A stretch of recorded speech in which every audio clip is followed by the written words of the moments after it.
네, 역대상 22장에서 다윗이 솔로몬과 방백들에게 예루살렘 성전 건축을 지시를 하였습니다. 그리고 23장에서 제사장과 레위인들을 불러 모아서 그들이 새로 지어질 성전에서 감당해야 될 일들을 나누고 제도화하였습니다. 또 군사들과 행정의 일을 맡을 사람들을 세워서 성전 건축 그리고 솔로몬에게 넘겨질 권력의 이동에 차질이 없도록 준비를 하였습니다. 이렇게 사전 준비를 하였던 다윗이 이제 모든 백성의 지도자를 불러 모으고 성전 건축을 명령하는 마지막 연설을 하게 됩니다. 그리고 하나님이 택하신 솔로몬을 왕으로 서임하게 됩니다. 오늘 28장 1절은 다윗이 이스라엘 모든 고관들 곧 각 지파의 어른과 왕을 섬기는 반장들과 천부장들과 백부장들과 및 왕과 왕자의 모든 소유와 가축의 감독과 내시와 장사와 모든 용사를 예루살렘으로 소집하였다라고 말씀하고 있습니다. 23장에서는 다윗이 이스라엘의 방백들과 제사장들과 레인들을 불러 모았다라면서 이 방백들을 불러 모았다는 말로 간단히 언급하고 그 이후에 제사장과 레인들의 명단을 자세히 기록하여서 그 제사장과 레인들이 성전에서 감당해야 될 일들을 나누고 그것들을 제도화하였습니다. 이제 다윗이 불러 모았던 그 방백들에 대한 명단이 자세히 나오고 있습니다. 각 지파의 어른들 그리고 왕을 섬기는 반장들, 군대의 천부장, 백부장들, 왕가의 재산을 맡아 관리하는 사람들, 또 왕궁에서 일하는 모든 사람들이 소집이 되었고 다윗은 그들에게 이제 성전 건축을 해야 된다라는 것을 명령하고 있습니다. 이어서 22장에서 다윗이 솔로몬에게 그리고 백성들에게 말했던 부분과 비슷한 내용이 다시금 언급됩니다.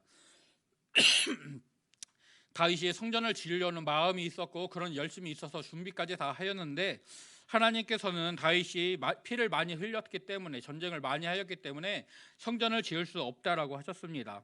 하지만 이세의 많은 아들들 중에서 다윗을 택하시고 그를 왕으로 세우신 하나님께서 또한 다윗의 많은 아들 중에서 솔로몬을 택하시고 그를 왕으로 세우시고 그에게 성전을 짓게 하신다라고 약속을 주셨습니다. 솔로몬은 하나님의 아들이 될 것이고 하나님은 그의 아버지가 되실 것입니다. 그래서 솔로몬이 하나님의 계명과 법들을 힘써 준행하게 되면 하나님께서 그의 왕위와 나를 영원히 견고하게 하신다라는 하나님께서 다윗에게 주셨던 그 말씀들을 모두 다 말한 이후에 하나님의 자신의 원하는 바가 있었지만 하나님의 뜻에 따라서 자신의 뜻을 거두고 하나님의 뜻에 순종하였다. 나는 이렇게 하였다. 그러니 너희도 나처럼 하나님의 말씀에 순종해야 된다라고 명령을 합니다. 8절에서 이스라엘 백성들에게 하나님을 찾고 하나님의 말씀을 따라야 된다라고 말을 하고 있습니다. 하나님께서 왕을 택하시고 세우십니다. 또 그 왕위와 나라를 하나님께서 견고하게 하십니다. 겉으로 드러나는 것은 왕이고 그 왕이 눈에 보이지만 백성들이 진정으로 믿고 의지해야 할 대상은 눈에 보이는 하지만 힘과 지혜에 있어서 한계가 있는 그런 왕을 믿고 섬겨야 되는 것이 아니라 물론 왕의 명령을 따르기는 하지만 그 이후에 있는 그 왕을 세우시고 그 왕을 통해 백성들을 돌보시는 하나님을 믿고 하나님을 섬겨야 합니다.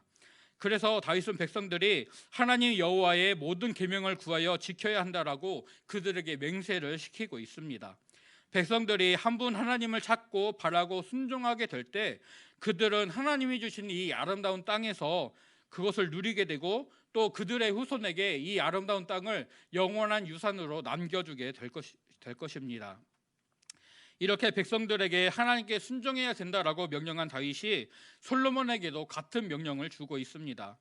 솔로몬은 그의 아버지 다윗이 만났던 경험했던 하나님을 그도 만나야 합니다. 온전한 마음과 기쁜 뜻으로 하나님을 섬겨야 합니다. 하나님은 모든 마음을 감찰하시면서 자기를 찾는 자들을 만나주시는 하나님으로 다윗은 말하고 있습니다. 여기서 감찰하신다라는 말은 찾다, 살피다, 요구하다라는 뜻을 가진 히브리어에서 왔다고 합니다.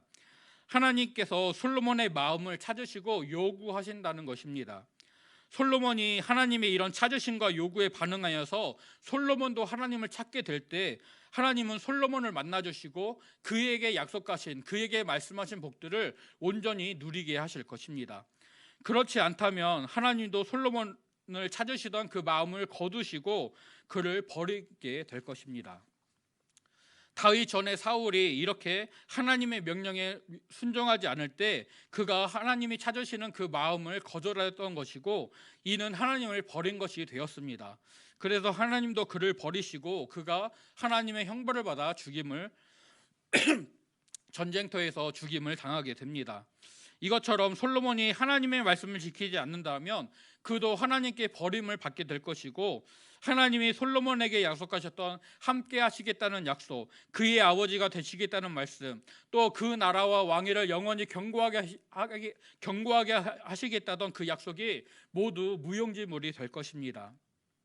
그래서 다윗은 백성들에게 하나님을 찾고 순종해야 된다라고 권면하면서 솔로몬에게도 이런 것들을 명령하고 있습니다.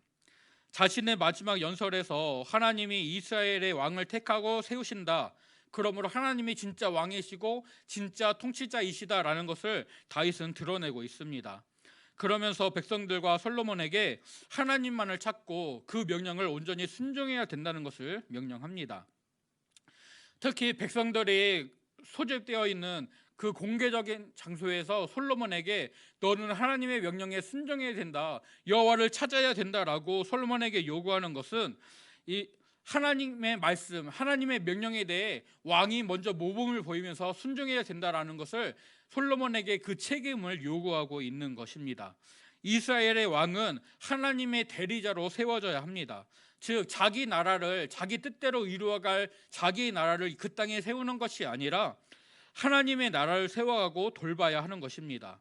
그리고 하나님이 그 왕으로서의 사명을 주셨기 때문에 그 부르신 하나님을 왕 또한 찾아야 되고, 그 왕을 하나님을 만나야 되고 하나님의 말씀에 순종해야 됩니다. 그리고 백성들 또한 왕을 본받아 그렇게 순종하는 삶을 살아가야 합니다.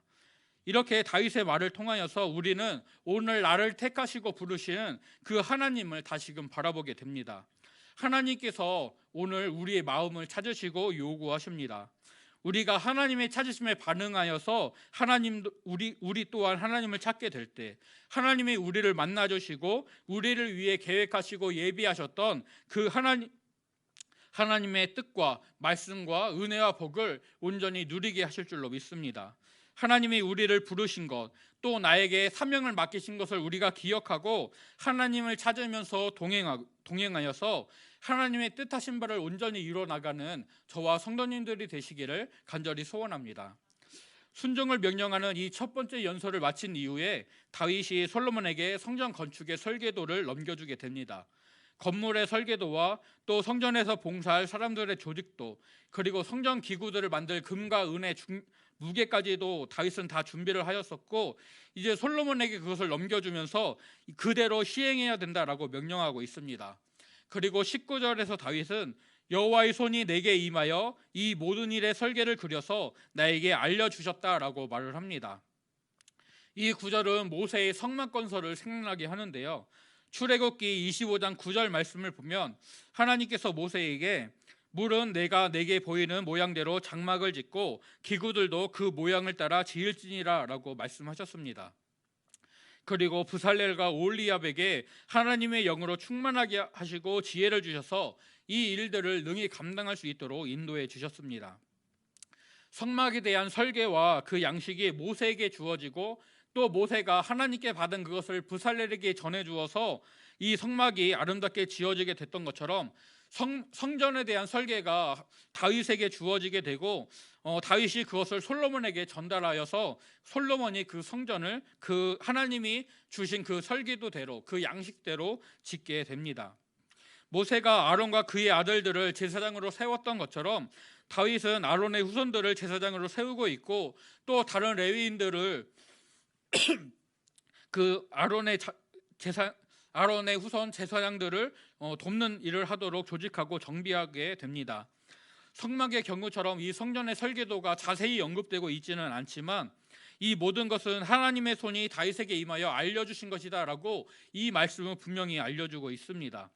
이렇게 다윗은 하나님께서 나에게 이것을 알려주셨다라고 말을 하여서 예루살렘 성전이 하나님의 성막과 이어지는 것이다, 즉 성막이 그 이스라엘의 진 가운데 있으면서 하나님 중심으로 하나님의 임재를 누리면서 이스라엘 백성들 조상들이 살아갔던 것처럼 이제 예루살렘 성전을 중심으로 하여서 이스라엘 백성들이 함께 하시는 하나님과 함께 살아갈 것을 말해주고 있습니다. 하나님께서 솔로몬과 이스라엘 백성들에게 이렇게 함께 하실 것이다 라고 말을 하면서 그들이 그래서 함께 하시는 이 하나님을 솔로몬과 백성들이 찾고 구하고 그 말씀에 순종해야 된다라는 그 명령을 주고 있습니다. 그리고 하나님이 맡기신 성전 건축을 강하고 담대한 마음으로 그 힘들고 큰 일들을 온전히 감당해야 된다라고 가르치고 있습니다. 이어지는 29장에서 다윗은 성전 건축에 사용될 예물을 드리는 일에 백성들이 동참하기를 권면합니다. 먼저 다윗은 성전은 사람을 위한 것이 아니라 오직 여호와 하나님을 위한 것이다 라고 선언하고 있습니다. 이것을 강조하면서 이 하나님을 위한 성전을 짓는 일이기 때문에 이 일이 아주 크고 중요하다라는 것을 백성들에게 알려줍니다. 그런데 이 일을 감당해야 될 솔로몬이 아직 어리고 미숙하다는 말을 덧붙이고 있습니다. 솔로몬이 하나님의 택하심을 받았고 하나님의 대리자로서 백성들을 다스려 나갈 것입니다. 하지만 솔로몬은 왕이 되자마자 그 나라를 다스려야 되고 그 나라를 운영하는 가운데 또 크신 하나님의 이름을 두실 그 성전을 건축해야 합니다. 그래서 다윗은 이 큰 일을 감당할 수 있도록 솔로몬이 이 일들을 능히 감당할 수 있도록 건축 자재와 재물을 준비하였다라고 말을 하고 있습니다. 전쟁을 통해 얻은 전리품 중에서 하나님께 바쳐진 것들이 있었고 또 그거 외에도 다윗은 개인의 소유 재산을 하나님께 드리게 됩니다. 그러면서 누가 즐거이 손에 채워서 여호와께 드리겠느냐라고 하면서 백성들에게 이 성전 건축에 동참할 것을 그리고 하나님의 헌신할 것을 권면하고 있습니다. 다윗의 말을 듣는 사람들이 기쁨으로 동참하여서 많은 예물을 드리게 되었고 이 예물은 성전 곳간을 맡은 레위 지파 게르손 자손 여이엘의 손에 맡겨져서 곳간에 보관이 되게 됩니다. 그리고 모든 백성들이 기쁨으로 이 성전을 짓는 것에 사용될 예물을 드린 것에 같이 기뻐하면서 다윗이 하나님께 감사의 찬양과 기도를 드리고 있습니다. 역대상 16장에서도 언약궤를 예루살렘으로 옮긴 이후에 다윗이 감사의 찬양을 드리면서 하나님이 어떤 분이신지를 고백했던 것처럼 본문의 기도와 찬양 또한 하나님이 어떤 분이신지를 드러내고 있습니다. 먼저 11절에서 다윗은 하나님을 권능과 영광과 승리와 위엄을 가지신 위대하신 왕으로 소개하고 있습니다. 하나님은 천지를 창조하시고 그 질서를 세우신 창조주요 통치자로서 모든 것의 주인이 되십니다. 따라서 부와 기도 하나님으로부터 말미암았다라는 고백을 통해 이 모든 것의 주인이 하나님이시다. 하나님이 이 모든 것을 만드셨고 다스리신다라는 것을 고백합니다. 사람을 크게 하시는 것이나 강하게 하시는 것, 반대로 말하면 사람을 약하게 하시거나 낮추시는 것도 모두 하나님의 뜻에 달려있음을 인정하면서 이스라엘 백성들이 부하게 된 것, 그들이 귀하게 된 것이 백성들에게서 온 것이 아니라 하나님이 백성들에게 허락하신 것이다 라는 것을 고백하고 있습니다. 또 성전을 건축하는 일에 백성들이 즐거운 마음으로 풍성한 예물을 드리면서 헌신할 수 있었던 것 또한 하나님이 그것을 먼저 주셨기 때문에 그 하나님께 받은 것으로 주께 도로 돌려드린다라면서 반복해서 하나님의 크고 풍성하신 은혜와 하나님의 주신 복을 고백하고 있습니다. 왕궁을 포함해서 모든 것이 하나님께 속하여 있고 하나님의 손에서 온 것이다라는 이 믿음이 즐거운 드림과 온전한 기쁨으로 나아가고 있습니다. 또 다윗은 자신이 얻은 재물, 자신이 전리품으로 얻은 재물도 하나님께 드리는 것이 과분하다라면서 겸손한 고백을 드리고 있습니다. 하나님이 자기를 전쟁에서 승리하게 하셨고 자신을 도와주셨기 때문에 그 재물이 자신의 것이지만 하나님이 자신에게 주신 것이다 라는 것을 고백하는 것이죠. 그래서 하나님이 주신 것이기에 이것을 하나님께 드리는 것이지만 내 마음대로 이렇게 사용하는 것 또한 죄송스럽습니다 라는 마음으로 내가 감히 이것을 하나님께 드립니다 라면서 고백을 하고 있습니다. 이런 다윗의 겸손한 마음은 15절에서 자신과 백성들을 주님 앞에서 이방 나그네와 거류민이다라고 고백하는 것에서 더욱더 드러나고 있습니다. 여호수아의 가나안 땅 정복으로 이스라엘은 하나님이 허락하신 아름다운 가나안 땅에서 정착하여 살게 되었습니다.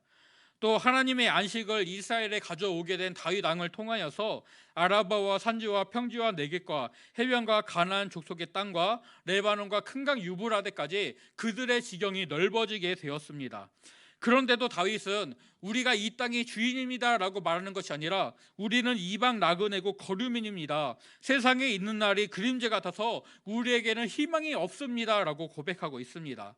하나님의 은혜와 하나님의 허락하심이 아니라면 지금 다윗과 백성들이 살아가는 가나안 땅은 결코 얻을 수 없었다라는 것, 그리고 다윗이 이스라엘 땅에 안식을 가져오면서 수많은 전쟁을 통해 그들의 지경을 넓히게 됐는데 하나님의 은혜와 허락이 아니었다면 그 모든 일이 불가능했다라는 믿음의 고백을 드리는 것입니다.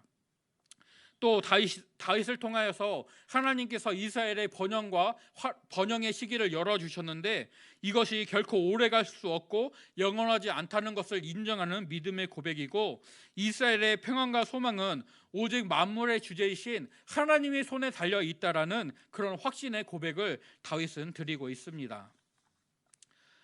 이렇게 그 다음에 성전 건축을 위해 드린 예물들이 그 양이 자세히 언급이 되고는 있지만 다윗에게 더 중요한 것은 그 예물의 양이 아니라 백성들이 자원하는 마음, 즐거운 마음으로 하나님께 예물을 드리게 된 것입니다. 그래서 17절에서 다윗은 하나님이 사람의 마음을 감찰하신다라고 다시 말하면서 다윗과 백성들이 정직한 마음으로, 자원하는 마음과 즐거운 마음으로 이 예물들을 즐거이 드렸다라는 것을 강조하고 있습니다. 또 다윗은 하나님이 그들의 조상 아브라함과 이삭과 이스라엘을 택하시고 그들과 함께 하시고 복을 주셨던 것처럼 다윗의 시대를 살아가는 이 백성들도 하나님의 택하심과 하나님의 함께 하심과 하나님의 복 주심을 받았다라는 것을, 그래서 그들이 즐거운 마음과 자원하는 마음으로 하나님께 헌신하고 성전 건축에 필요한 예물들을 드릴 수 있었다라는 것을 그들의 삶에서 계속 기억하게 해달라고, 그 마음에 영원히 두어서 계속 생각나게 해달라고 간구하고 있습니다. 하나님의 은혜를 기억하고 감사하는 마음을 가져서 그들의 교만함이나 불평함이나 이런 마음이 없이 하나님 앞에 감사와 믿음으로 온전히 설 수 있기를 간구하는 것입니다. 그리고 솔로몬에게도 이 정성된 마음, 온전한 마음을 주셔서 하나님을 온전히 섬기고 하나님의 계명과 하나님의 권면과 하나님의 율례를 지켜서 하나님이 주신 사명, 이 성전을 건축하는 일을 온전히 행할 수 있도록 인도해 주시기를 또한 간구하고 있습니다. 이렇게 다윗이 고백한 감사의 찬양과 기도가 마쳐진 이후에 모인 백성들 모두가 하나님을 찬양하고 제사를 드립니다. 그들은 수송아지와 순양과 어린 양 1000마리들을 제물로 하여서 번제와 제사를 드렸습니다. 그리고 하나님 앞에서 백성들이 먹고 마시면서 즐거운 축제를 열게 됩니다. 이 축제는 솔로몬을 왕으로 세우게 되는 축제입니다. 하나님을 위한 일에 같이 부르심을 받고 헌신하게 됐음을, 또 하나님이 택하신 자를 통하여서 그 왕위가 이어지게 되고 또 하나님의 계획이 이루어진다라는 것을 믿음으로 바라보고 같이 즐거워하는 것입니다. 예루살렘에 모였던 무리들이 솔로몬을 다시 왕으로 삼아서 그에게 기름을 붓고 그가 하나님의 택하신 주권자로서 온전히 인정을 하게 됩니다. 또 사독에게 기름을 부어서 대제사장으로 세우게 됩니다.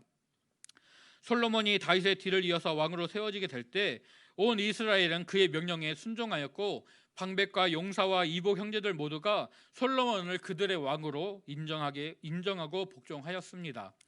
하나님께서 약속하신 대로 솔로몬의 왕위가 견고해지는 것이고 그를 다른 모든 왕보다 크게 하시는 것입니다.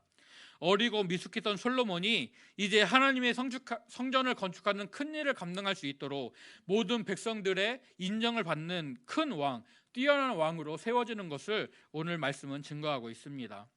그러면서 다윗의 인생을 요약합니다. 다윗은 40년간 이스라엘을 다스렸고 나이 많아 늙도록 부하고 존귀를 누리다가 죽었고 그의 아들에게 왕위가 넘겨졌습니다. 다윗의 많은 나이, 그리고 부와 존귀, 그리고 아들 솔로몬이 왕위를 계승하였다라는 것은 다윗이 여호와를 찾고 구하고 또 순종했다라는 것을 하나님이 인정하시고 복을 주신 결과입니다. 하나님의 버림을 받고 적과의 전쟁에서 패하고 죽임을 당했던 목이 잘렸던 사울과는 완전히 비교되는 대조되는 결말을 보여줍니다. 하나님의 찾으심, 하나님의 말씀을 거부하고 버린 자의 결말, 그리고 하나님의 찾으심과 그 말씀에 순종한 자의 결말이 이렇게 다르다라는 것을 역대기 기자는 기록하면서 그리고 그렇게 순종했던 다윗을 칭송하면서 다윗의 생애를 마무리하고 있습니다. 오늘 다윗의 마지막 연설과 또 솔로몬의 서임식을 통해서 역대기 기자는 하나님이 어떤 분이신지를, 그리고 우리가 하나님을 어떻게 섬겨야 하는지를 알려주고 있습니다. 먼저 하나님은 이스라엘의 진정한 왕이시고 나아가 온 세상의 통치자이심을 고백합니다. 다윗은 28장 5절에서 하나님께서 솔로몬을 여호와의 나라 왕위에 앉혀서 이스라엘을 다스리게 하셨다라고 말하고, 29장 11절에서 주권도 하나님께 속해 있다라고 고백하고 있습니다. 즉 이스라엘 나라는 하나님의 나라이고 하나님이 통치하시는 나라입니다. 다윗이나 솔로몬은 왕이라는 이름을 가지고 있지만 정확히는 하나님이 세우신 지도자이고 대리자인 것입니다. 그리고 29장 23절 또한 솔로몬이 여호와께서 주신 왕위에 앉았다라고 말을 하여서 솔로몬이 이스라엘의 왕이 되는 것은 하나님의 택하심과 하나님의 세우심 때문이다라는 것을 보여주고 있습니다. 그래서 솔로몬의 왕 취임식이 아니라 왕 서임식으로 왕의 자리에 앉는 것이 아니라 왕의 자리를 받게 되는 것으로 오늘 말씀은 증거하고 있습니다. 하나님께서 이새의 아들들 중에서 다윗을 택하셨고 그를 왕으로 세워주셨습니다. 마찬가지로 솔로몬에게도 그렇게 행하십니다. 이스라엘의 조상들 아브라함과 이삭과 야곱도 그렇게 택하심을 받았고 그들의 족장으로 믿음의 사람으로 세워지게 되었습니다. 모든 역사를 통해서 하나님은 하나님의 사람들을 택하시고 그들을 세워 가십니다. 그들에게 필요한 것들을 공급해 주십니다. 그리고 그들의 삶을 인도하시고 붙들어 주십니다. 오늘 하나님께서 나의 참 통치자, 나의 주인, 나의 왕이 되심을 인정하고 하나님의 인도하심에 우리의 모든 것을 맡기면서 순종할 수 있는 저와 성도님들이 되시기를 간절히 소원하고 축복합니다. 두 번째로 참 통치자이시자 왕이신 하나님은 자기 백성들을 찾으시고 그들이 순종으로 반응하기를 요구하십니다. 다윗이 예루살렘 성전 건축을 준비하면서 하나님의 나라 이스라엘의 안식을 가져오기 위한 전쟁을 수행하면서 승리와 안식을 주시는 하나님께 반응하여서 하나님을 찾고 구하였습니다. 그리고 하나님은 그렇게 하나님을 찾고 구하는 다윗을 만나주시고 그에게 온전한 승리와 또 온전한 복을 주셨습니다. 다윗은 본문에서 그의 연설을 통해 솔로몬과 백성들도 자신처럼 하나님을 찾고 구해야 한다라고 말을 합니다. 또 그 명령에 온전히 순종해야 된다라고 명령하고 있습니다. 하나님의 선택을 받은 솔로몬과 이스라엘 백성들은 하나님이 주신 아름다운 땅을 누리고 또 후대에게 영원한 유산으로 남겨주기 위해서 하나님과 하나님이 주신 계명들을 온전히 구해야 합니다. 하나님을 찾지 않는 것은 하나님을 버리는 것이고 하나님께 버림을 받는 악한 행위임을 말씀하고 있습니다. 또한 이 말씀은 우리에게 믿음의 주여 우리를 온전하게 하시는 예수님을 바라보게 합니다. 나를 죄에서 구원하시기 위해 이 땅에 찾아오신 예수님, 그분을 찾는 자들은 그분을 만나고 구원을 얻게 됩니다. 그분을 찾지 않는 자들은 하나님께 안타깝지만 영원히 거부될 것입니다. 하나님의 은혜로 예수님을 믿어서 구원을 얻은 자들은 그 은혜에 반응하여서 오직 주의 말씀에 순종하는 삶을 살아야 합니다. 바울은 고린도후서 5장 15절에서 이렇게 말하고 있습니다. 그가 모든 사람을 대신하여 죽으심은 살아있는 자들로 하여금 다시는 그들 자신을 위하여 살지 않고 오직 그들을 대신하여 죽었다가 다시 살아나신 이를 위하여 살게 하려 함이라. 오늘 우리가 이 말씀을 기억하면서 우리가 우리를 찾으시는 하나님께 믿음으로 반응하는 삶, 나를 위해 사는 것이 아니라 오직 주를 위하여 살아가는 삶, 하나님의 사랑과 구원을 전하고 나눠줄 수 있는 그런 삶을 살기를 간절히 소원하고 축복합니다. 마지막으로 하나님은 하나님의 사람들에게 사랑과 복을 주시는 분이고 하나님의 사랑과 복을 받은 이들이 자원하는 즐거운 마음으로 헌신하고 순종하기를 기대하시는 분이십니다. 다윗은 성전을 건축하는 일이 성전을 건축하는 일이 다윗이나 솔로몬 같은 어떤 사람을 위한 일이 아니라 오직 여호와 하나님을 위한 일이라고 선언하였습니다. 또 자신이 성전 건축을 위해 많은 것을 준비하고 드렸지만 그건 모두 하나님이 그들에게 주신 것을 다시금 도로 돌려드리는 것일 뿐이라면서 그들이 누리게 되었던 부와 귀가 이 모든 것이 하나님께로부터 온 것이다라는 것을 고백하였습니다. 그래서 다윗은 즐거운 마음으로 하나님이 복 주신 것을 하나님께 다시금 돌려드렸고 백성들에게도 하나님이 주신 복을 인정하면서 자원하는 마음으로, 헌신하는 마음으로 그것들을 드려라라고 촉구를 하였습니다. 다윗과 이스라엘 백성들은 내가 이렇게 하면 하나님이 더 큰 복을 주시겠지, 하나님이 더 많은 은혜를 주시겠지라는 이런 마음과 생각으로 접근하지 않았습니다. 하나님께서 그들에게 먼저 복 주셨음을 인정하고 자신들이 누리는 모든 것이 하나님의 은혜와 복임을 인정하면서 하나님이 주신 것을 다시금 돌려드립니다. 오늘 이렇게 우리가 내가 누리게 된 모든 것이 나의 힘으로, 나의 노력으로 얻어진 것이 아니라 오직 하나님의 은혜로 주어진 것임을 분명히 인정하는 그 믿음 가운데 세워지기를 간절히 소원합니다. 이 인정과 믿음 위에서 우리는 자원하는 마음으로, 또 즐거운 마음으로 우리의 시간과 우리의 몸을, 우리의 물질을 하나님께 헌신할 수 있습니다.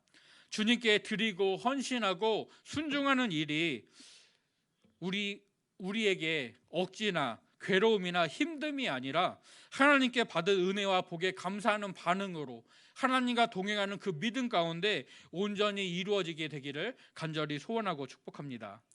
다윗이 자신의 아들 솔로몬을 왕으로 세우면서 이 마지막 연설을 통하여서 성전 건축을 명령하고 또 하나님이 주신 은혜에 감사하고 있습니다.